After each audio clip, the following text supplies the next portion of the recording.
My name is Aaron Kell. I worked 6 fire seasons as a lookout in the Umpqua country of southern Oregon, most of that time on a one-room tower called Bear Trap Butte, west of Diamond Lake and north of Highway 138. My job was simple enough on paper. I watched weather, glassed for smoke, took hourly readings, and called in anything that looked like it could turn a bad summer into a county map full of black. I was good at it because I was patient, and because I could sit still for long stretches without needing company. People hear fire lookout and picture something romantic, a lonely tower on a ridge, pines moving in the wind, coffee on a propane stove, hawks circling below the catwalk. That part is real. So is the silence, at least during the day. What I'm about to tell you has nothing to do with smoke columns or lightning holdovers. It has to do with a phone mounted on the wall beside my weather log, an old green Forest Service hardline that wasn't supposed to work anymore. The copper line had been listed as dead before my first season. The lower station it had once connected to had been shuttered for years. The handset had no dial tone, no maintenance tag, and according to the district electrician, no reason to be left on the wall except laziness and budget. It only ever rang after someone disappeared. Not before a storm, not during a medical call, not when dispatch needed me. Only after someone in those woods failed to come back out. And by the time I learned that wasn't a coincidence, I had already answered it too many times. I started on Bear Trap in May of 2018. I was 38, divorced, behind on child support, and trying to hold on to the sort of seasonal work that still paid enough to keep me out of my brother's spare room in Springfield. I had done trails, timber cruising, and one miserable season on a thinning crew near Oak Ridge. Lookout work was steadier in the head. It suited me. You lived inside a routine, and routine can carry a person farther than courage if they let it. Bear Trap sat on a bald shoulder of rock, a little over 5,000 feet up, with lodgepole pine on one side and older Douglas fir downslope where the soil deepened. The tower itself was standard Forest Service construction. Cab at the top, shutters, catwalk, lightning rod, metal stairs rising from a concrete foot. On clear days I could see ridge after ridge laid out west toward the Coast Range haze, and east, if the air was clean enough, a pale line of high country beyond the burn scars. On bad days I sat in cloud and listened to water beat on glass. A normal shift started before first light. I would get the stove going, step onto the catwalk with a mug, and read the morning by smell before I ever touched the instruments. Dry dust and warming pitch meant one kind of day. Cold, wet wood and fern meant another. If there had been lightning overnight, I started glassing as soon as the ridges took shape. Holdover fires can sleep under duff and root systems before they show themselves. A good lookout learns how to distrust stillness. Inside the cab, I had the Osborne Firefinder on its stand in the middle of the room, maps pinned and marked, my weather kit, radio, logbooks, and enough canned food to keep me from wasting a trip down the mountain. Every hour in active weather, I took temperature, humidity, and wind, then called it to dispatch. If I caught a smoke, I shot the azimuth, estimated distance, and relayed the location. If another lookout got the same column from their angle, dispatch crossed the bearings and sent resources. Some days you might spend 10 hours doing nothing but watching tree lines and writing numbers. Some days you could track 6 starts before dinner. People also got lost more often than outsiders understand. Fire season overlaps with every kind of person who thinks Oregon woods are friendlier than they are. Hikers from out of state who treat maps like suggestions. Mushroom pickers who go farther than they meant to. Hunters scouting early. Couples camping off spur roads with no service and too much confidence. The Umpqua looks open in pictures. In person, it closes around you fast. The trees stand close. The drainages fold in on themselves. And the ground changes under your feet, without warning, from rock to ash to root-slick loam. Once you lose a trail out there, distance stops working the way you think it should. On Bear Trap I had 2 ways to talk to the world. One was a VHF radio. reliable if the weather behaved and the repeater stayed clean. The other was that dead green phone on the wall. It had a heavy cradle, chipped paint, and a braided cord that felt like old rope when you picked it up. No dial tone, no hum, nothing. The line ran down the pole beside the stairs, disappeared into brush, and according to the maps in the district office, eventually joined a service route that hadn't been maintained in over a decade. When I first asked about it, the district electrician, a man named Cullum who had a way of laughing through one nostril, told me, "If it rings, it's crossed wire or God. Either way, let it ring twice before you answer." I thought he was joking. The man who trained me was Ed Halverson. He had worked 3 towers in his life, and carried himself like he had forgotten more weather than most people ever learned. Ed was in his 60s, lean, narrow-faced, and careful with every movement. He showed me how to read the edges of smoke against cloud, how to tell a campfire thread from a lightning snag, how to brace the shutters before a thunder cell reached the ridge. He also showed me the phone. He did it at the end of my second day, almost as an afterthought. He was writing out a list of local road names I'd need for clearer reports when he looked at the wall, then at me. "That line's dead," he said. "Supposed to be. All right. If it rings in daylight, answer it like any other call. And at night." He took a little longer with that. "At night, write the time down before you touch it." I remember smiling because I still thought it was some local superstition, the kind every station has. Someone says don't whistle in the engine bay, or don't sleep with your boots pointing at the door. Men who work isolated posts build rituals because empty places encourage them. Ed didn't smile back. "If the voice asks whether you're alone," he said, "tell it no." I waited for the punchline and never got one. "Who would ask that?" He capped his pen. "Just tell it no. What if it's dispatch?" "It won't be." I should have pressed him harder, but I was new, and there is a kind of authority people earn by looking afraid only when it matters. Ed looked that way then, not dramatic, not shaken, just settled around a fact he would have preferred not to pass on. Before he drove down, he left me an old yellow Write in the Rain notebook in the drawer under the logbooks. "For anything the official book doesn't want," he said. That was how I found out there had been other calls before mine. His notebook had dates going back 4 seasons. Most entries were only a few lines long. 8/11, 23/14. Old line rang after report of overdue fissure at Lemelo Spur. Male voice asked if dogs were in the draw yet. Line wet stet, 7:03, 01:14. 3 rings. Female breathing. Then don't use lights by the creek. Search started at 0300 for missing camper from Glide. 9:19, 22:48. Asked for Ruth by name. Ruth retired in 09. No explanations. No theories. Just times. Short descriptions. And in some cases a name that matched a missing persons bulletin. Or sheriff traffic later that day. That notebook is why I'm willing to say this plainly now. If it had only happened to me once, I would have blamed fatigue. Twice, maybe heat. But there were years of entries before I ever set foot in that tower. And after my first season, I started keeping my own. Most people in the district, if they knew anything, treated it like a thing best left unshaped by language. Dispatch never mentioned it over open channels. The sheriff's office never tied it to their reports. Ed only answered direct questions. And even then, he did it the way people speak around a sinkhole, while pretending it's a depression in the yard. He told me one practical fact. The calls came after disappearances and never for everyone. Not every missing person, he said.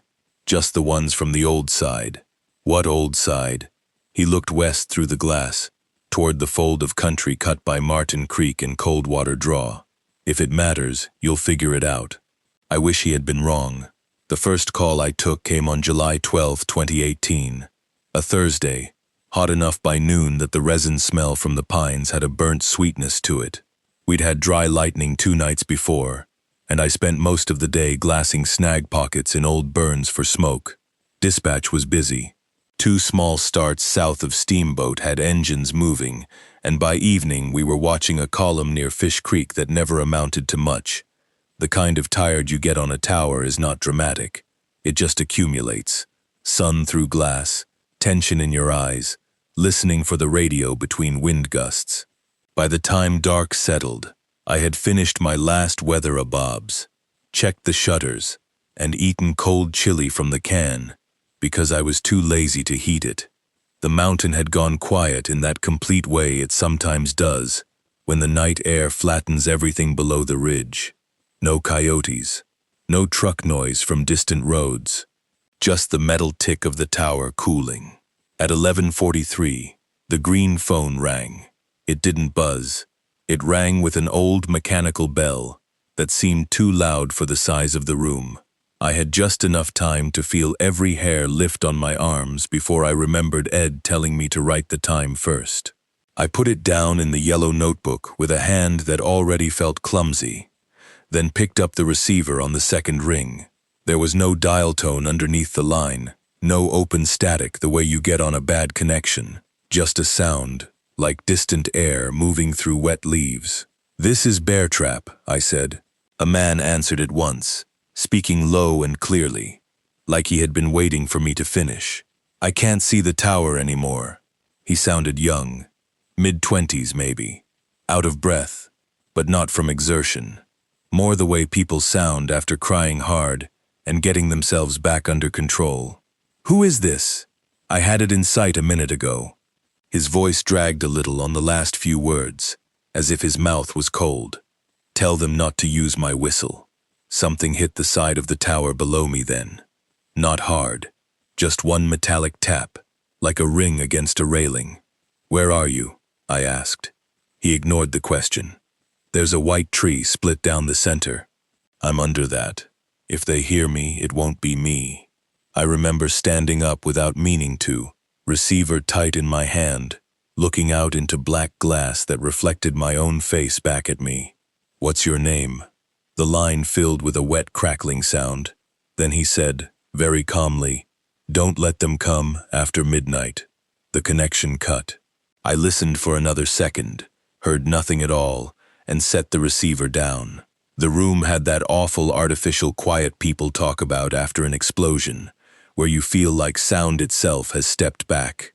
Then the radio came alive with ordinary traffic from dispatch, and for a moment, I almost laughed from relief.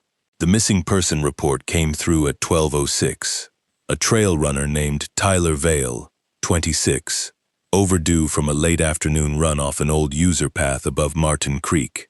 Car found at a pullout. Headlamp and small pack unaccounted for. Sheriff coordinating initial response with volunteers staged lower until first light. I wrote his name in the notebook and sat there staring at it. The next morning they asked me to glass west-facing drainages and old snag pockets above the creek. Searches from a tower are awkward because you can cover a lot of ground but you are always looking at country. No human being sees from that angle. Trails vanish. Streams hide under timber. A person wearing earth tones can disappear inside a shadow no wider than a pickup. Around 7:20, I caught sunlight on something below a rock shoulder, west of the old service trace. Dispatch sent a team in. It turned out to be a foil wrapper and not Tyler. By 9 o'clock they had K9s out of the trailhead.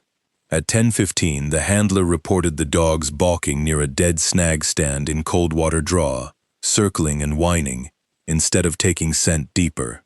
One of the volunteers joked on air that a cougar must have run that drainage recently. Nobody laughed much. I kept thinking about the whistle. Around noon, a ground team found Tyler's running whistle hanging from a branch about 11 feet up. Bright orange plastic on a black lanyard, looped once around a broken limb, like someone had placed it there carefully. There was no blood beneath it, no pack, no sign of a struggle. The branch was too high to have caught it naturally unless he'd thrown it, and if he had, nobody could explain why. Search continued through that night, and most of the next day. They found a heel print in muddy seep near a split white snag, exactly where the caller had said, but only one clear impression. No track line leading in or out. Tyler's headlamp turned up later in a dry wash. Batteries still warm according to the deputy who logged it, though it had been cool that evening. He was never found. That alone would have been enough to keep the call in my head. But the part that settled it for me happened after the second search day, long after crews had come down. I had just shut the weather book and was getting ready to sleep, when I heard a whistle from somewhere below the tower. One short blast. Thin. Human. Search had taken Tyler's whistle as evidence that afternoon. I went to the trapdoor and listened. The night was still. Then came a soft tread on the stairs. 1 foot, then another. Slow, measured, not trying to hide itself. I stood there with my flashlight off and counted. Bear Trap had 52 metal steps from ground to cab. Whoever, or whatever was on them, came up 36 and stopped. I knew the number because I counted every rise in my head, hand on the hatchet I kept by the bunk for splitting kindling. No breathing, no movement. After a full minute, there was one light tap on the underside of the trapdoor. Then the steps went back down. The next morning, there were no prints in the dust around the tower base. There was, however, a damp mark on the metal rail at the 36th step, shaped roughly like a hand that had gripped and slid. I did not tell dispatch that part. I told Ed when he relieved me 3 days later. He listened without interrupting, then asked one question. Did it sound like he was hurrying? No. Ed nodded, as if that confirmed something he had hoped against. That's worse, he said. I asked him what Tyler meant about the whistle. Ed looked toward Coldwater Draw. They don't always call from where they're standing. That was all he gave me. The second call came in August, and that was the one that made me understand the phone wasn't just reporting disappearances. Sometimes it was warning me about what followed them uphill. August 21, 2019, was a marine push day. Even that far inland, we got a wet, cool layer rolling through the low country before sunrise, leaving the ridges clear and the bottoms full of pale moving cloud. I spent the morning looking down on fog pooled in the drainages like floodwater. By noon, it had burned off. Hot, bright, zero drama. Tourists at the viewpoint below the spur. 2 harmless smokes from roadside dust. Nothing about the day stood out until after dark. At 9:40, dispatch aired a welfare concern on a couple camping off an unofficial spur near an abandoned quarry west of my district. Their truck was there, tent up, food still out, no occupants. Sheriff was sending 1 unit to check and likely starting search at first light. At 10:02, the green phone rang. I wrote the time first. Same rule, same bell. 3 hard rings that felt like they belonged to another decade. Bear Trap, I said. A woman answered in a voice so low I nearly missed her first words. Don't let him come up the stairs. There was no greeting, no confusion in her tone. She sounded cold, deliberate, and exhausted clear through to the bone. Who is this? Don't answer if he uses my voice. My mouth had gone dry. Tell me your name. I heard something behind her then, not on my side of the line. A soft double step on wood, then a man's voice, farther back, calling, Megan? The woman inhaled sharply through her nose, as if bracing for pain. He's still wearing Daniel, she said. I remember every word, because none of them made sense in the moment, and all of them came back later. Where are you? He kept knocking wrong, she said, almost to herself. Tell them that part. The male voice came again, closer now. Megan, open up. The woman spoke fast for the first time. If he asks whether you're alone, say no. Then the line went dead. I was already looking at the trapdoor. Nothing moved. No steps. No tap on the railing. Just the old tower breathing lightly in the wind. I called dispatch on the radio and told them I had information that might relate to the missing pair. I left out the phone. I said an anonymous tip had come in, that one party might be named Megan and the other Daniel. Both names proved correct. Daniel and Megan Holt, 29 and 31, from Roseburg. The deputy took my report over radio. clipped and professional, and did not ask where the tip had come from. That should have bothered me more than it did. At 12:17 a.m., long after I had convinced myself the tower stairs were going to stay empty, I heard the first footstep. It came from low enough that I almost thought it was on the concrete pad, but the second one had the hollow metal ring I knew too well. Someone was climbing. No flashlight beam moved below. No voice called up. Just that steady pace, unhurried, one rise at a time. I switched off my lantern and stood by the trapdoor with my own light aimed down at the seam. The footsteps climbed to 10, 15, 20. Then they changed. Whoever was on the stairs began skipping every third step. It took me a second to understand what I was hearing. 2 normal impacts, then the absence of one, then 2 more. The rhythm had a wrongness to it that made my stomach tighten, not because it was impossible, but because it sounded like someone copying how stairs ought to be used without needing them. At step 30 or so, the figure stopped. Then Daniel Holt's voice came up through the trapdoor. Megan? Soft, gentle. A husband trying not to scare his wife in the dark. I didn't answer. Aaron? That froze me more than anything else. I had never given my name over that line. The voice below cleared its throat. When it spoke again, there was a faint wetness in it, like water caught deep in the chest. It's just me. Open up. I kept my mouth shut and gripped the flashlight so hard my hand cramped. Beneath the trapdoor, something moved slowly across the landing. Not footsteps this time, more like fabric brushing metal. Then came a knocking pattern. 3 taps, pause, 2 taps, pause, 3 taps. Measured, patient. I don't know how long it stayed there. Time changes when you are waiting for a latch to move. At some point I realized I could hear another sound under the knocking, low and regular, as if more than one person were breathing just beyond the door. Eventually the weight shifted back. The steps descended, same skipped rhythm, until they were gone. I did not sleep. At first light I opened the trapdoor with my boot and swept the stairs with my light, though the sun was already up. Nothing, no person, no animal. But on the landing below the cab was a strip of yellow nylon snagged under the stair bracket, damp and dark with what looked at first like mud. Searchers found Megan Holt's jacket that afternoon at the quarry site. It was yellow nylon, with a torn section missing from the lower hem. The stain on the strip from my stairs was blood. Sheriff took it in a bag without comment. A deputy asked me whether anyone had come up during the night. I said no, not all the way. He wrote that down exactly as I said it, which told me he understood more than he wanted to say aloud. Daniel Holt turned up alive 20 hours later on an old road grade south of the quarry, barefoot, hypothermic, and almost catatonic. He had deep abrasions on both hands and knees, and there was dirt under his fingernails packed so tight the ER had to work at it with saline and forceps. He told searchers Megan had gone into the trees because she heard someone knocking on their camper shell from outside, though they had come in a sedan, not a truck with a shell. He said he went after her and lost track of time, lost track of direction, lost track of night. When the deputy asked him where he had been sleeping, Daniel said, under the stairs. There were no structures anywhere near where he was found. Megan never came back.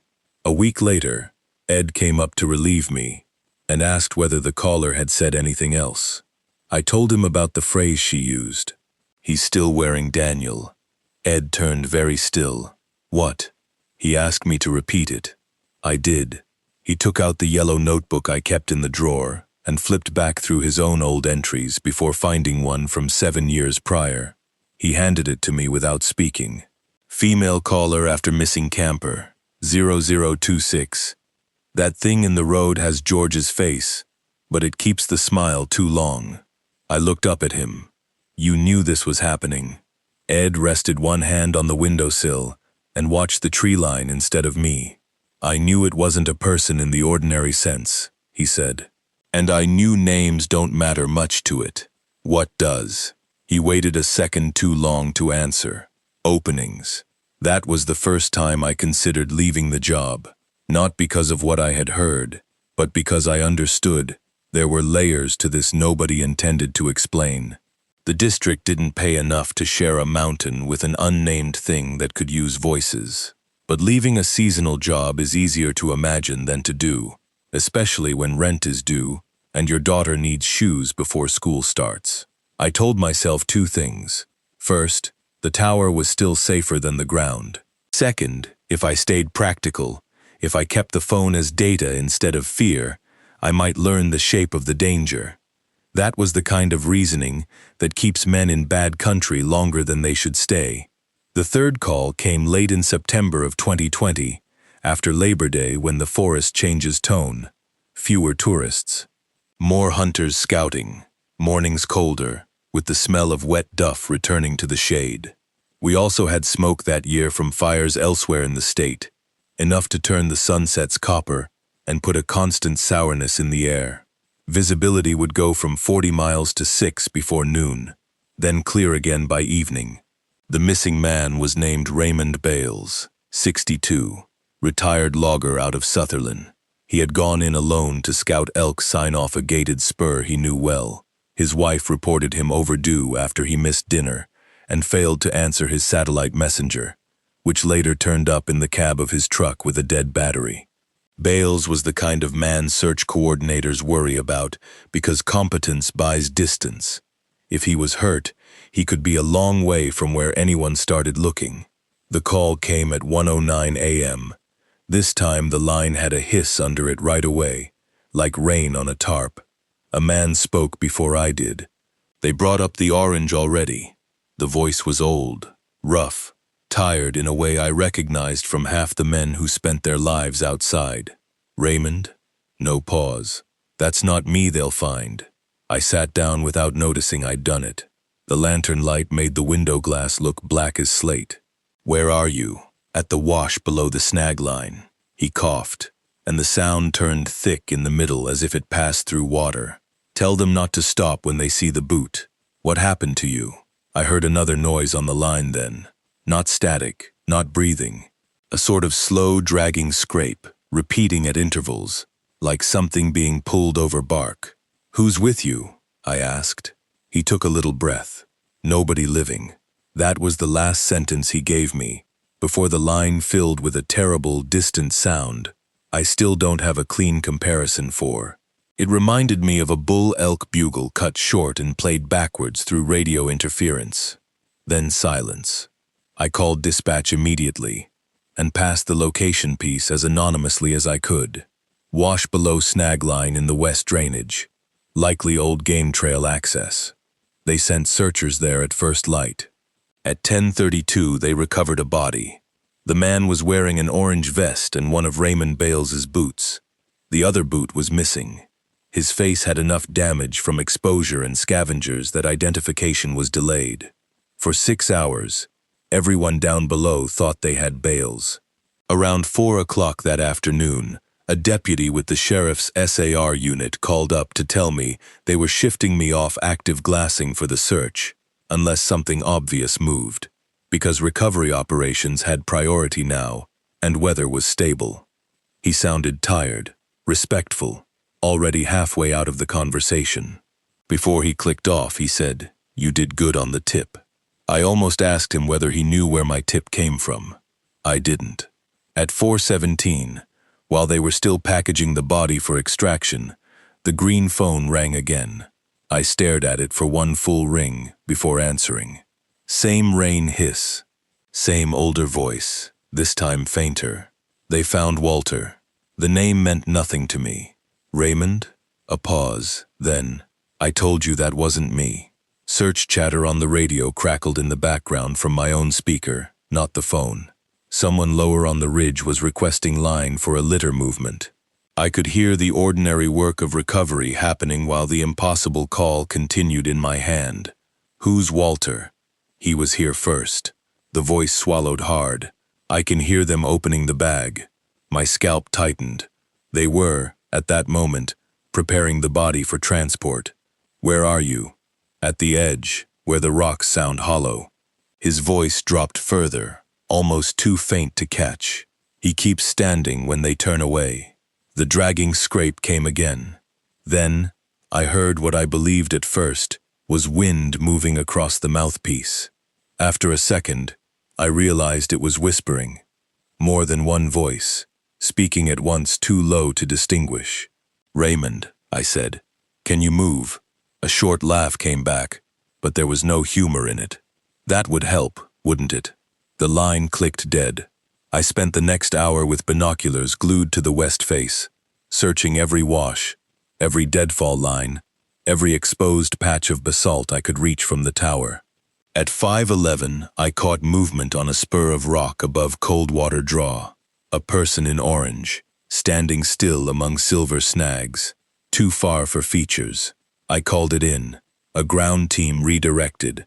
By the time they reached the rock shoulder, there was nobody there. They did, however, find the missing second boot of Raymond Bales. It was upright on bare stone with the laces tied together. The recovered body was not Raymond. Dental records eventually identified the dead man as Walter Grinnell, a hunter who had vanished 14 years earlier, 2 drainages south.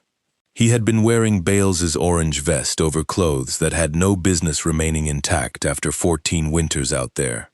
The sheriff's office blamed a chain of errors in the early recovery narrative and declined public comment beyond that. That made the local paper angry for about 2 days. Then another fire downstate took everyone's attention. Raymond Bales was found 3 days later in a narrow seep wash under a bank of vine maple, alive but barely, dehydrated, confused, left shoulder dislocated. He had 1 boot, no vest, and cuts across his back like he had been dragged over broken limbs. When they asked how he survived, he said he stayed still whenever he heard searchers calling, because the first 2 times he answered, something closer answered back, using his own voice. He also said there had been another man with him at one point. Old, orange vest, 1 boot. Raymond claimed the man kept asking whether they had opened the bag yet. I wrote every one of those details in the yellow notebook that night, with my hands shaking so badly I had to stop twice. Ed came up 2 days later. I showed him the page and asked him who Walter Grinnell was. Ed knew the name already. He was one of Ruth's, he said. Ruth Denby, worked Bear Trap before me. He sat at the table and rubbed 1 knuckle against his mouth. Walter disappeared in 2006. Ruth wrote down that the old line rang twice for him. First time before they found the body they thought was his. Second time after. I stared at him. And nobody thought this was worth saying out loud? He met my eyes with an expression I can still picture exactly, because it held equal parts shame and fatigue. People did say it, quietly. Then people above them explained it away. Interference, stress, shared rumor. You keep saying a thing that doesn't fit the paperwork. Eventually the paperwork wins. He brought something new with him that shift. A photocopy folded into quarters, taken from an old district maintenance file. It showed the tower's obsolete hardline layout from the late 90s. The phone line ran from Bear Trap down the service trace to a switch point near an abandoned ranger cabin at Martin Station. From there it branched farther west into Coldwater Draw to a structure labeled only as Aux Cabin 2. There's no Aux Cabin 2 on current maps, I said. There isn't on old ones either, Ed replied. What was it? I asked that same question in 2011. Got told the label was an error. You believe that? No. He folded the photocopy back up and put it on the table between us. That was when the forest around Bear Trap stopped feeling like random wilderness and started feeling partitioned, as if parts of it belonged to one system and parts to another. Fire maps, trail maps, search grids, harvest units, those were ours. Then there was the old side, as Ed called it, where roads dead-ended in places that still had names on maintenance records, where missing people left signs that behaved like messages, and where an erased phone branch still seemed to connect to something willing to talk. The 4th incident was the one that convinced me there had been an organized effort to bury this in paperwork. In August of 2021, Lightning started a 2-acre snag fire west of the district. Small but nasty terrain. Steep ground with old deadfall from a burn 12 years prior. They sent a Type 2 IA crew. A dozer stayed low because the slope was no place for machinery, and the whole operation looked routine enough from above. On the second day, a sawyer named Luis Ortega failed to report back from a scout around the heel of the fire. He had been with one other crewman, who claimed Luis stepped into timber 10 yards offline to check a heat source and simply did not answer when called. By then, everyone in the area was keyed up. Fire creates its own kind of confusion. Smoke lying in the draws, engines moving, radios stacked with traffic, people crossing each other's paths and losing certainty about who has checked in where. A missing firefighter during operations is every supervisor's nightmare. Search started immediately. At 6:34 p.m., with the fire still active and crews working around the perimeter, the green phone rang in full daylight. That had happened before, according to Ed, but never to me. I answered with my pen already in hand. A male voice came through, low and compressed, like it was fighting to get through cloth. "Don't let Parmer write the wrong time. Luis? He'll do that." The voice ignored the name. He always adjusts it afterward. Parmer was Division Supervisor Nate Parmer, who had been on the mountain twice that week, coordinating with operations. What time? The time he says they noticed. A wet breath. I was gone before that. I looked automatically at my watch as if the call itself needed a witness. "Where are you?" "Near the cold line where it isn't cold." The voice broke a little on the last word. He saw the handprints before he called it in. That sentence landed in me harder than anything, because it was not a plea for help. It was an accusation. What handprints? The line went very quiet. For a second I thought it had died. Then Luis, or whatever had his voice, said, "Tell them I didn't walk back into the black." The connection cut so clean it might have been switched. I radioed dispatch with location possibilities, and got shut down faster than I expected. Not rudely, just firmly. They already had line search underway. They had operations priorities. They advised if lookout intelligence was needed. The tone alone told me the air around that incident was different. Luis was not found that night. He was not found the next day either. On the third day, after infrared flights and expanding ground search, Parmer himself came up to Bear Trap with a district FMO I had only met twice. They asked for my logs, not just official weather and smoke logs, my notes. I asked why. Parmer said, "We're reconciling communication timelines." The FMO, a woman named Brenner, stayed near the door while he flipped through the books. When he reached the yellow notebook, he paused. I knew at once, from the way his hand settled on it, that he already understood what he was looking at. "Where did you get this?" he asked. "Ed Halverson," he kept reading. There were pages of entries by then. Times, missing names, phrases from the line, notes about stairs, taps, survivor statements, evidence that later appeared in reports stripped of context. Nothing wild, nothing theatrical, just records. Parmer closed the notebook carefully. "This isn't an official document," he said. "No, you shouldn't be mixing rumor into operational memory." I laughed once before I could stop myself. Not because it was funny. Because after 3 years of listening to that phone, hearing him call it rumor felt obscene. "That line rang before Tyler Vale was reported missing," I said. "It knew Megan Holt's name. It described the wrong body on Bales. Now it's naming your timeline before the paperwork is even done." Brenner cut in then, voice calm but flat. "Aaron, there are stress effects in isolated duty stations. Pattern formation, retrospective linking. I wrote the times before the reports came over dispatch." She had no answer ready for that. Parmer did, though. "You understand how this would look if it circulated," he said. "That sentence is how cover-ups speak when they still want to seem reasonable. Not denial, not outrage. Concern about optics." "What happened to Luis?" I asked. Parmer held my gaze a little too long. Then he said, "We're not discussing active investigation details." He took 3 pages from the back of my yellow notebook, the carbon copies I had made by hand of the Luis call, and the prior month's entries, folded them once, and put them in his pocket. Not confiscated officially, just removed. I should have stopped him. I didn't. After they left, I called Ed from the radio on a personal patch through dispatch, which I was not supposed to do. He answered from home on the 2nd attempt. They came for the book, I told him. Ed was quiet for a moment. Then he said, "You need to check the old storage cabinet under the bench. There's nothing in there but batteries. Take the false back out." I did. There was a thin packet of folded paper taped behind the plywood, brittle with age, handwritten notes, photocopies, 2 yellowing incident summaries. One was from 1997, missing contract firefighter during mop-up in the same west drainage. Last radio traffic logged at 1839. Search formally initiated at 1920.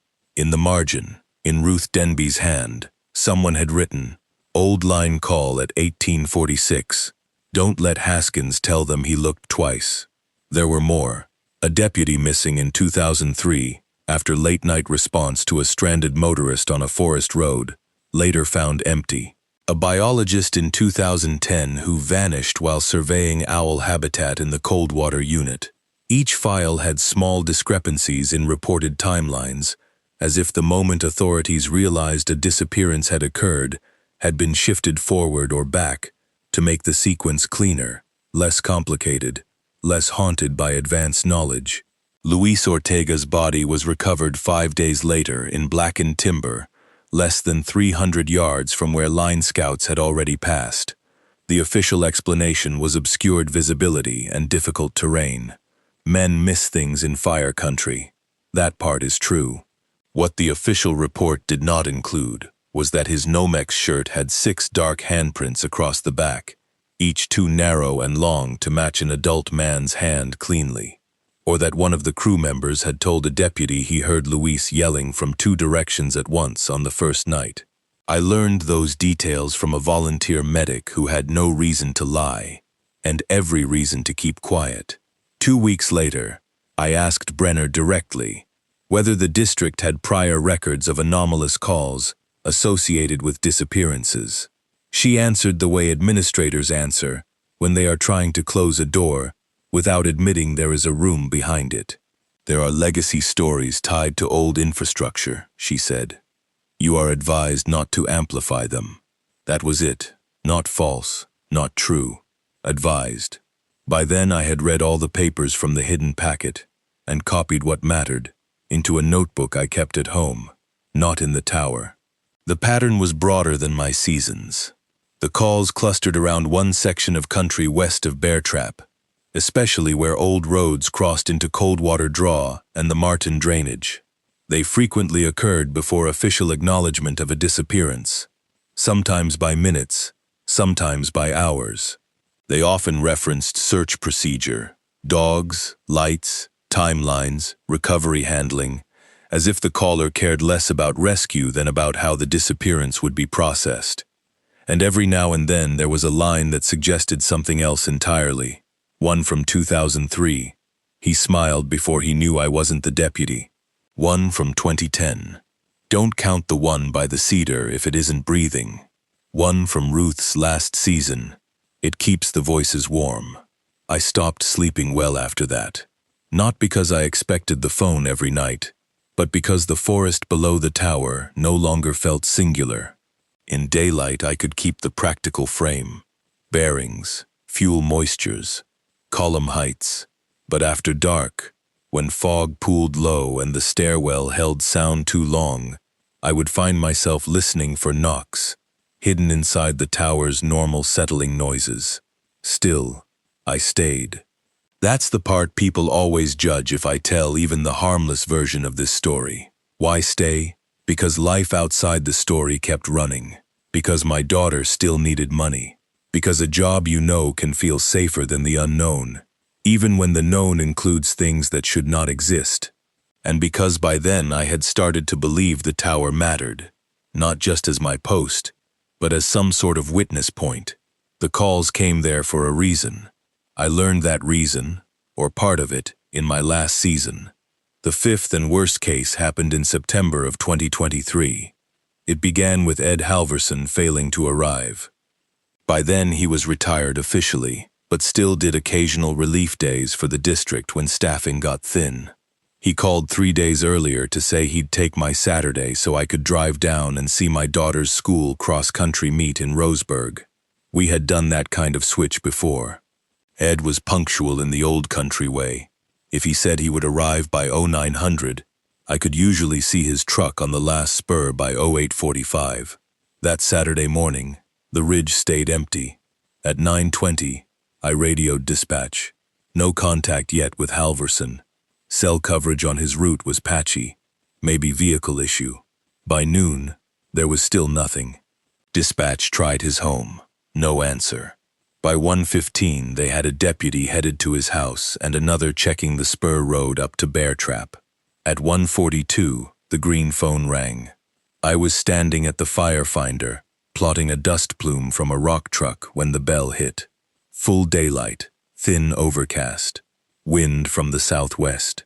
I remember those details because my mind still tries to anchor itself there whenever I think about what came next. I picked up. Ed's voice said, very clearly, "Don't let them search from the cabin first." Every muscle in my body locked. Ed? There was no mistaking him. Same dry rasp on the consonants. Same measured breath between thoughts. "They'll do that because it's easy." He coughed once. "Tell them to start where the service line crosses the wash." "Where are you?" "No time." The words came quicker than Ed ever spoke in life. "If I call again tonight, don't use my name." "Ed, where are you?" I heard a hollow metallic knocking somewhere behind him, spaced evenly, as if a loose thing was striking pipe in the wind. Then his voice lowered. It learned the latch. The line cut. I went straight to dispatch and gave them the location piece without discussion. Service line crossing the wash west of Martin Station. They sent searchers there because by then, no one who had worked around Bear Trap long enough ignored my anonymous tips. That fact alone should tell you how much quiet belief existed under the official posture. They found Ed's truck first, parked crooked near the old Martin service trace with the driver's door ajar. Keys in the dirt. Thermos on the passenger seat, no blood, no sign of a crash. His pack lay 20 yards away under Salal as if dropped and nudged by something moving past. One shoulder strap was torn clean through. The first team wanted to search outward from the old Ranger cabin foundation nearby, because it was a probable shelter point. I got on the radio harder than I should have, and told them to go to the wash first. There was a silence on air, while everyone weighed rank against weird history. Then the deputy in charge, a man named Cullen Pierce, who had been around long enough to lose his skepticism honestly, said, "Copy. Shifting to wash." They found the first sign there. Not Ed. His glasses, folded neatly on a flat rock. Next to them was one of the old hardline insulators from the disused phone branch, white ceramic, mud-caked but intact, as if newly unearthed. Search expanded. I spent the day on binoculars until my eyes burned. At dusk, Pierce asked if I could stay over instead of coming down. If Ed was still mobile, the tower might receive line of sight or audio cue nobody on the ground could catch. I stayed. Night came early under cloud. No moon. The trees below the ridge were just a single dark mass with occasional pale trunks when the wind shifted. I locked the trapdoor, checked the latch 3 times, and put both my flashlight and the hatchet within arm's reach of the bunk. At 10:11, the phone rang. I wrote the time and answered on the first ring. The line was full of wet static. Then Ed's voice, quieter than before. "They opened the wrong door." My throat tightened so hard I could barely force words past it. "Ed? Did Pierce bring dogs?" "Yes." A sound like distant chain dragging over wood. Then, "Tell him not to let them bay at the cabin." "What cabin?" I knew what cabin. I needed him to say it. Ox 2, he whispered. The name hit me harder than anything yet, because no active map used it. No one on the current district staff, except maybe Brenner, had ever said it aloud to me. Where is it? Ed did not answer directly. Where the line ends and starts again. A long pause. Aaron, if you hear me on the stairs, count the steps before you answer. The tower made a small cooling ping behind me. I turned to look at the trap door without meaning to. Ed, are you alive? His breath caught. For a second I thought I heard him trying to laugh. That depends who writes it down. Then, very close to the mouthpiece, another voice repeated my name. Not Ed's voice. Mine. Aaron. I jerked the receiver away from my ear hard enough to strike my cheek with it. The line stayed open. I could hear my own voice on it again, low and patient. Open up. I set the receiver down without hanging it fully, and backed away. 5 seconds later, footsteps sounded on the stairs, not from the bottom, from halfway up. That is a detail I have never been able to reduce into anything manageable. The first impact came as if someone had materialized around the 25th or 30th step and continued climbing from there. Slow, deliberate, metal ringing under weight. I went to the trapdoor, killed the lantern, and counted. 31, 32, 33. At 36, the steps stopped. Same step Tyler's visitor had reached. My mouth had gone numb. I crouched by the seam and listened. For several seconds, there was only the faint hiss of wind around the cab. Then Ed knocked on the trapdoor. Not random tapping. A specific rhythm I had heard him use dozens of times over the years, when he wanted entry, without shouting through weather. 2 quick knocks. Pause. 1 knock. Aaron, he said. Tired, familiar, human, open. I shut my eyes. Everything in me wanted to answer because it was his voice, because routine is stronger than fear, because people are built to respond to the known pattern. That may have been the whole mechanism. Then I remembered his warning, count the steps before you answer. Ed had a bad left knee from a chainsaw accident in the 90s. He took stairs slowly and never evenly. Anyone climbing bear trap in his body would have paused at least once lower on the run. The thing outside had begun halfway up and stopped exactly at 36. I stayed silent. The voice below waited. Then it said, very softly, "You always did take longer than Ruth." Cold rolled through me from the inside out. Ruth had retired years before I ever came to bear trap. The latch lifted once. Not fully. Just enough to make the metal give a small testing click against the catch. Then came a sound under the trapdoor that I can only call listening. No shift of weight, no breath, just the presence of something attending carefully to the room above it. After perhaps a minute, the voice on the landing stopped sounding like Ed. It still used his words, but the timing changed. Too precise. Too flat between syllables, as if the mouth making them had learned language by storing complete lines instead of thought. "Open the door, Aaron." Pause. "Tell them to start at the wash." Pause. "Don't let them bay at the cabin." It was cycling through the prior call. Then other voices joined underneath it. Low, overlapping. One male, one female, maybe more. I caught fragments. "Not me they'll find. Don't use my whistle." He's still wearing Daniel. The dark beneath the trapdoor felt suddenly crowded, like the landing had filled with people standing shoulder to shoulder and speaking without moving their feet. I backed away so fast I struck my calf on the bunk. The knocking stopped. The steps did not go back down. That was the worst part. Knowing something remained on the landing outside the cab, in direct contact with the tower, through hours of dark. I radioed Pierce in a whisper, because talking normally felt like provocation. He answered after 2 calls, voice thick with fatigue and engine noise somewhere in the background. I told him there was activity on the stairs and that if he was anywhere near Martin Station, he needed to pull back from any standing structure. He was silent for a beat. Then he said, We found a foundation west of the wash. More than a cabin ever was. What does that mean? Old concrete, utility trench, ceramic line, something under collapse. Another pause. Aaron, we found Halverson's watch hanging on wire over the opening. Before I could answer, a new sound came from below the trapdoor. Not steps, scraping. Slow and steady, as if fingernails or something like them were being drawn down the outside ladder rail. Pierce heard my breath change. What is it? It's still here, I said. The scrape continued for several seconds, then stopped abruptly. Pierce lowered his voice without explaining why. We're moving off the site till daylight. Did you find Ed? No answer at first. Then, no. The radio clicked off. What happened next is the part I have tried hardest to fit into ordinary language, and still cannot do cleanly. At some point after midnight, fog came up the slope in strips. I could see it past the windows in pale sheets when the lantern was on low. The phone did not ring again, but from inside the fog I began hearing the tower stairs from different distances at once. A few steps near the bottom, then a pause, then a light impact near the top as if someone had skipped most of the climb. Then nothing.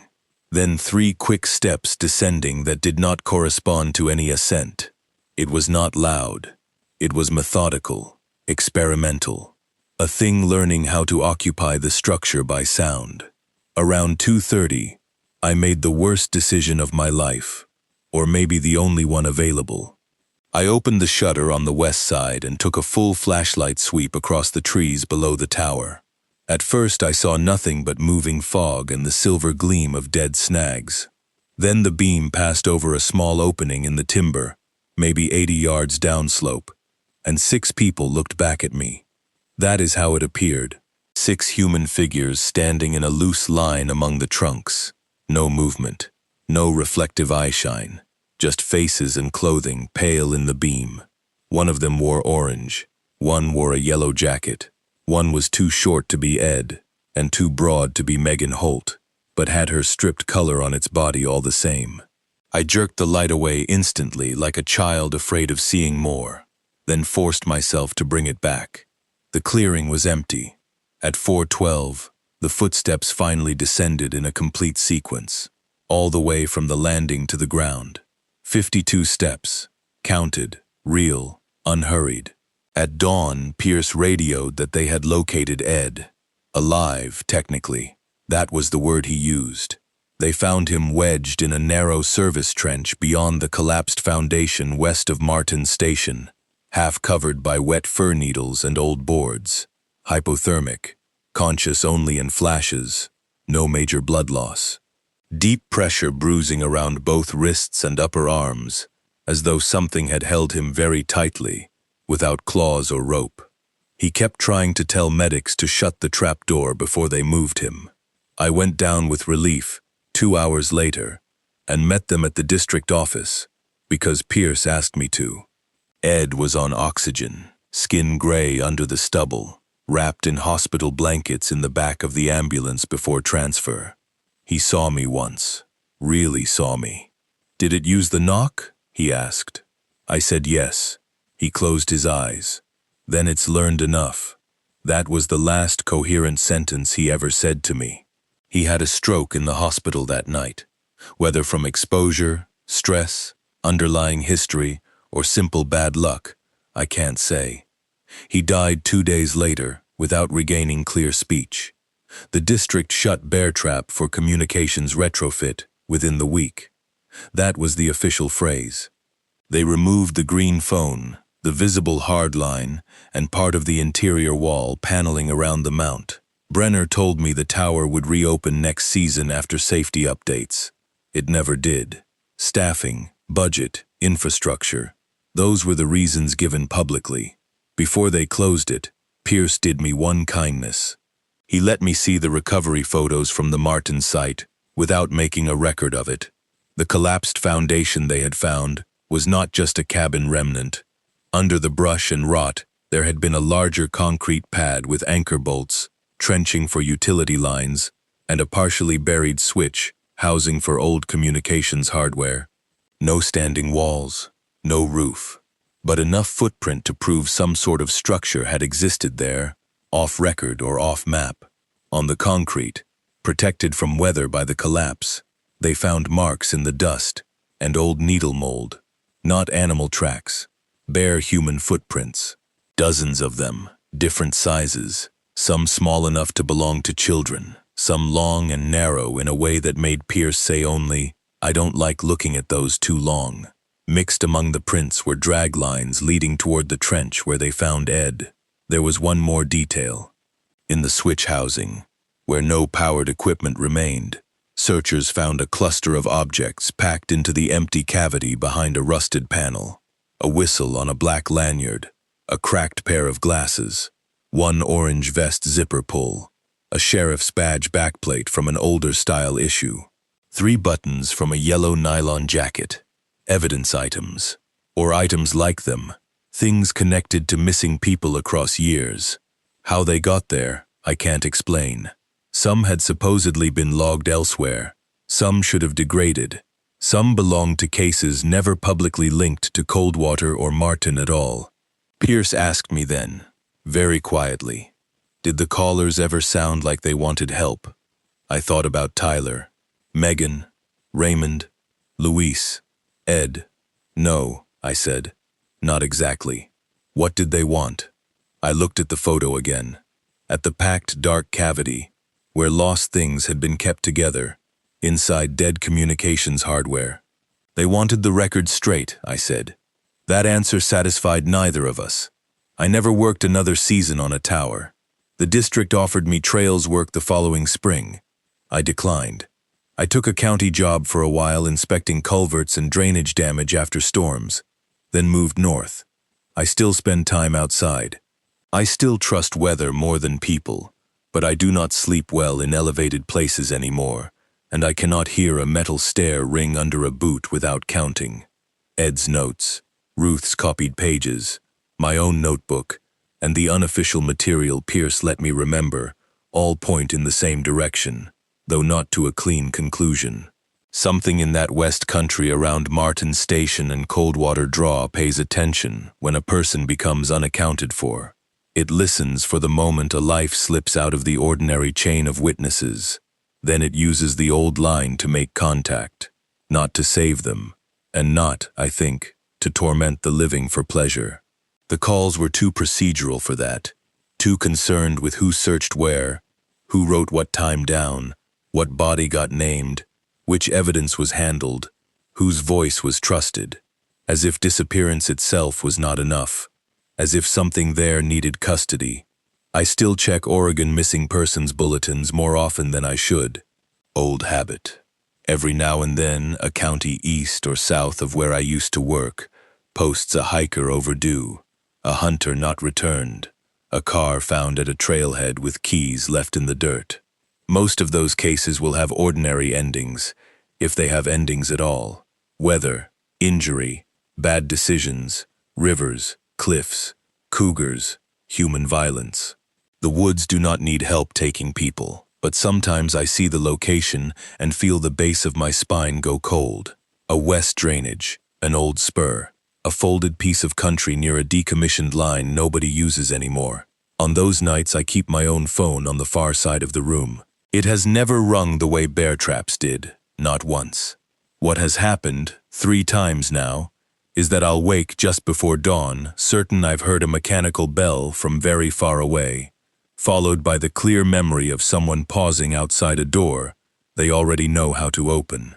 For a long time I told myself the mountain was using the dead Feards. The reply cut off, so here is the continuation and ending of the script from the point where it stopped. For a long time I told myself the mountain was using the dead as a lure, that it learned the shape of people after they crossed some line in the woods and repeated them back to us badly, the way an echo repeats a sentence without understanding it.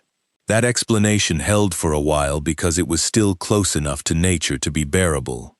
Predators imitate, landscapes distort sound, grief makes patterns, men working alone on ridges make myths out of static. What broke that explanation for me was the way the calls cared about sequence. They never sounded surprised. They never asked for rescue in any normal sense. They knew whether dogs had been brought in, whether lights were being used, whether a report time had been changed, whether a recovered body was the right one, whether a searcher had looked where he claimed to look. They were fixated on record, procedure, custody, naming, on the administrative life that begins the moment a person becomes missing. That is not how panic talks. That is not even how a ghost story talks.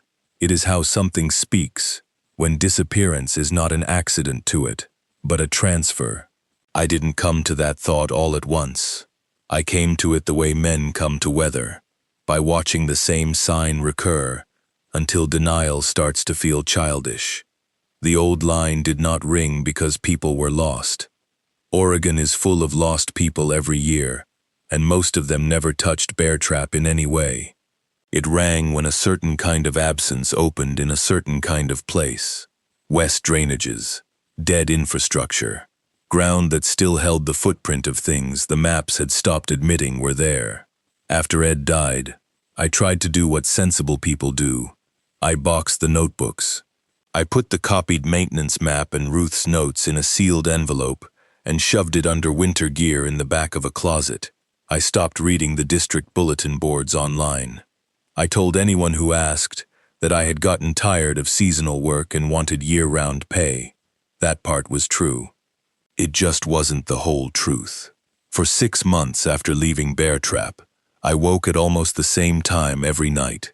Not from dreams, from sound.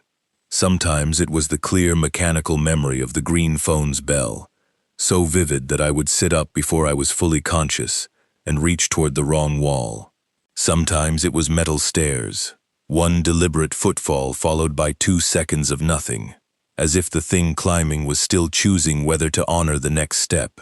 Once or twice it was just a knocking pattern, 2 quick, 1 slow. Ed's old signal, the sort of harmless code 2 men use for years until something else gets hold of it. That winter I called Pierce. I had his number because he'd given it to me after the Martin search, with the quiet understanding that neither of us would use official channels if we didn't have to. He answered on the 4th ring from what sounded like a truck cab, heater running, wipers on glass. "I was wondering when you'd call," he said. That didn't surprise me as much as it should have. We spoke for nearly an hour, not about feelings. Men like us almost never start there. We talked about paperwork first, whether the district had done anything further at the site, whether the sheriff had kept custody over the evidence cavity contents, whether anyone had ever located a formal record for Ox Cabin 2. Pierce told me the official answer on the structure was still uncertain. Old archive gaps, possible utility support annex, no surviving construction order in the records they could access. The search photographs had been tagged, stored, and effectively buried under a restricted case file, with overlapping jurisdictions, and no desire to create a folklore headache. The objects found in the switch housing were entered as items of unclear provenance associated with site debris. That was the phrase. I wrote it down because bureaucratic language has always fascinated me for the way it can turn horror into cardboard. Then Pierce told me something he had not wanted to say at the district office. On the 2nd night after Ed was found, while deputies were still maintaining a limited perimeter around Martin Station until daylight extraction of some collapsed material, one of the younger officers heard a phone ringing from somewhere in the brush west of the trench. He assumed at first it was a searcher's device left behind. He followed it about 30 yards off the flagged area and found a length of old line half exposed in the mud, green corrosion on the metal, no active connection to anything. The ringing stopped when he reached it. He called the others over, embarrassed. When they arrived, there was no line there, only a shallow cut in the wet ground and 2 sets of footprints leaving the area. One set belonged to the young officer, the other set was barefoot. "You didn't put that in the report," I said. Pierce let out a dry breath that could have been a laugh. "No," he said. "I like my pension better than I like being right." I asked him why he had shown me the photos at all. There was a long pause on the line. When he answered, he sounded older than I remembered. "Because I've worked enough recoveries to know when a place is hiding the same hand twice. he said, "and because I didn't want you thinking you imagined it." That should have brought some comfort. It didn't. Validation is useful when the problem is doubt. It does very little when the problem is that the thing you feared is real. A week later, he called me back. That was unusual enough on its own that I knew before answering the subject wouldn't be ordinary. He asked whether Ed had ever mentioned a name called Haskins. I said yes, from Ruth's old notes. Missing contract firefighter in the 90s. Timeline discrepancy. Pierce said a county clerk had turned up a duplicate coroner packet during unrelated archive scanning. Haskins' body had been recovered officially from a slope below a snag patch 2 days after he vanished, but the file copy included a handwritten attachment page never entered into the typed summary. One line on the attachment read, "Subject's watch stopped at 1846. Search initiation logged 1920. That was the same minute Ruth wrote down for the old line call. Pierce did not need to explain why he was telling me. By then, we had both stopped pretending the overlap could be chance. "Do you think it's been there the whole time?" I asked him. "What?" "Whatever's using the line." He was quiet for so long I thought he might not answer. "I think the line is the part we notice," he said. "I'm less certain that it's the part doing the work." That sentence stayed with me. In the spring, after rain had settled the hills and the first heat hadn't yet turned everything brittle, I made one stupid trip back toward the old country. I have called it stupid often enough that I no longer need anyone else to say it. I told myself I was going for closure, which is the sort of word people use when they mean they are tired of being afraid in their own house and want to move the fear back outdoors where it came from. I didn't go to Bear Trap. The tower was closed off, and in any case I had no desire to stand on those stairs again. I drove only as far as the lower pullout on the old Martin Spur and parked where the road washout forces even county rigs to stop. It was late afternoon, drizzle in the timber, rotting pine smell thick enough to taste. The ground there holds water in a way the ridges don't, and every step gave a little under my boots, as if the whole place had been layered over softer country underneath. I walked in with no plan beyond seeing the wash crossing from the first Ed call and maybe the edge of the collapsed site, if Alder hadn't swallowed it completely. I brought no radio, which was either wisdom or cowardice depending on how you look at it. Just a pack, a flashlight, water, and the folded maintenance map in a plastic sleeve. The forest had shifted in the month since the search. Brush was already reclaiming the flagged paths. Pink tape hung limp from branches over old boot churn and fading tire ruts. People think recovery sites preserve their drama. Most don't. They go back to moss and wet bark almost at once. The woods are efficient that way. I found the wash first. It was narrower than I remembered from the aerial picture in my head. Just a steep little cut, lined with black mud and sword ferns. The old service line, or what remained of it, surfaced from the duff in 2 places as a greenish cable, no thicker than my thumb, before vanishing again under roots. That should have been enough. See the real thing. Confirm the route. Go home. Instead, I kept walking west. The foundation lay farther in than I expected, half covered by blowdown and alder, the concrete broken into weed-cracked slabs that looked almost natural until your eye caught the right angle. The utility trench Ed had been found near had mostly slumped in, but I could still see the depression. Someone had removed the switch housing after the search. All that remained was a rust stain and a square absence in the soil. Standing there in daylight, the place still felt wrong, but not theatrically. Not like a haunted house, more like a work site, abandoned in the middle of a task nobody had come back to finish. Too deliberate to be ruin, too empty to be ordinary.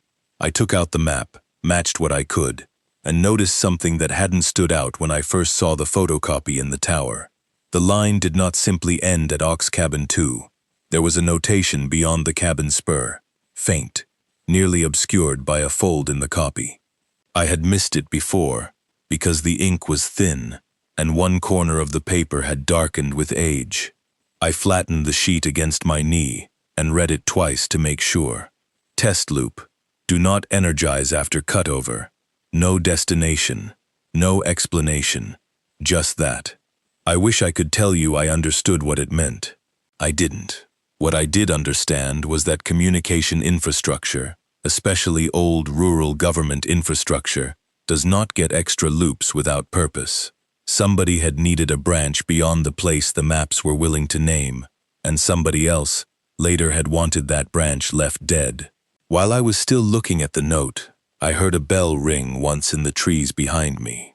Not loud, not close, but unmistakably metallic and mechanical.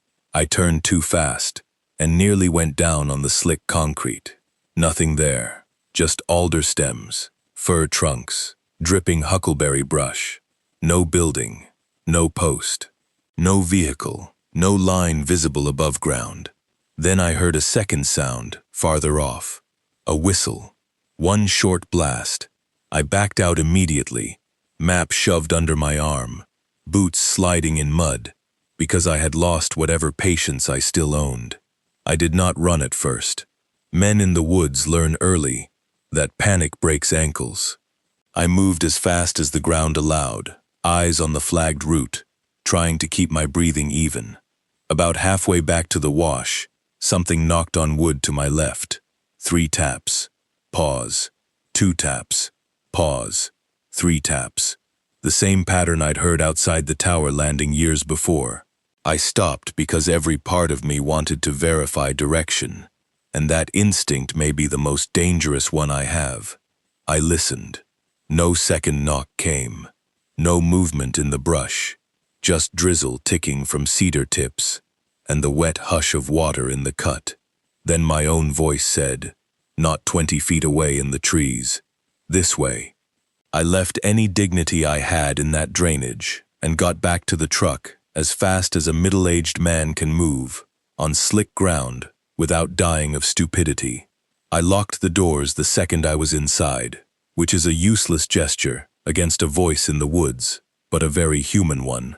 For 10 full minutes I sat there with the engine off and watched rain crawl down the windshield.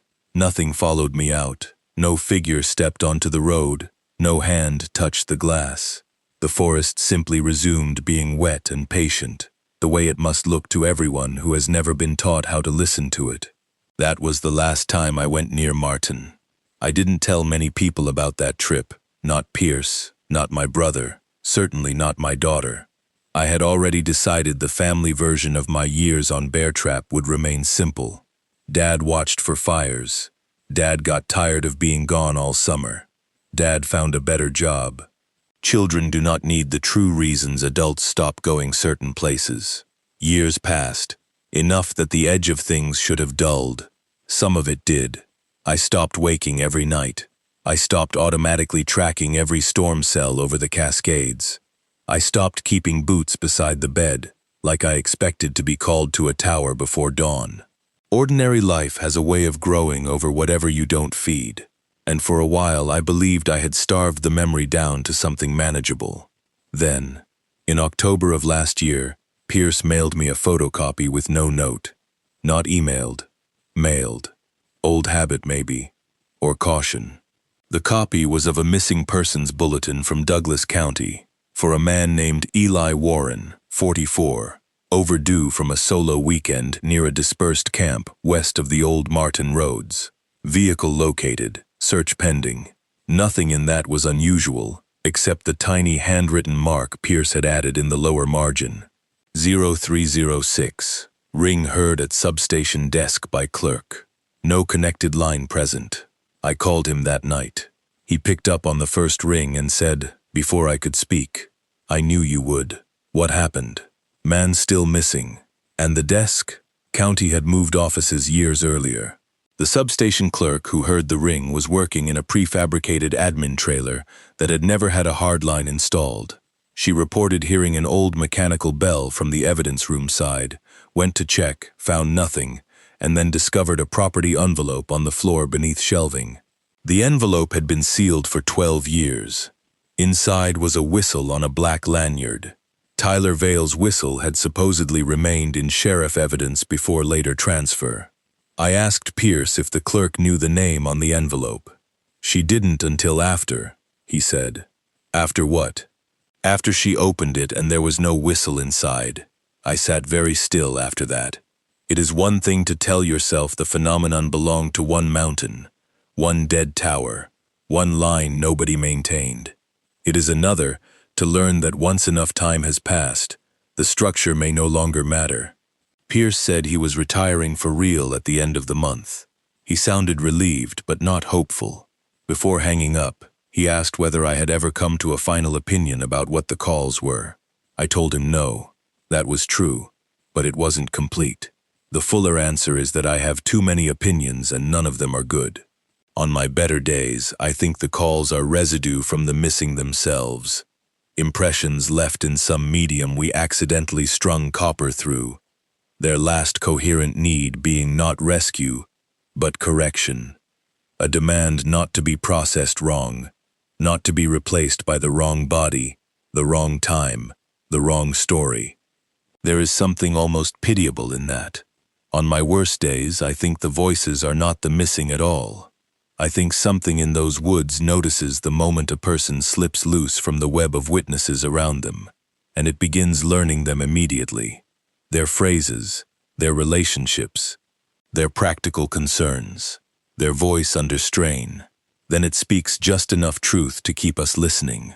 That possibility explains too much. It explains why the callers sounded calm when they should have been panicked, why they knew details outside any normal line of sight, why they seemed less interested in escape than in procedure, why the thing on my stairs could cycle through old sentences like tools pulled from a box, and why, when Ed was found alive in that trench, his first concern was not where he had been or who had taken him, but whether the knock had been used correctly.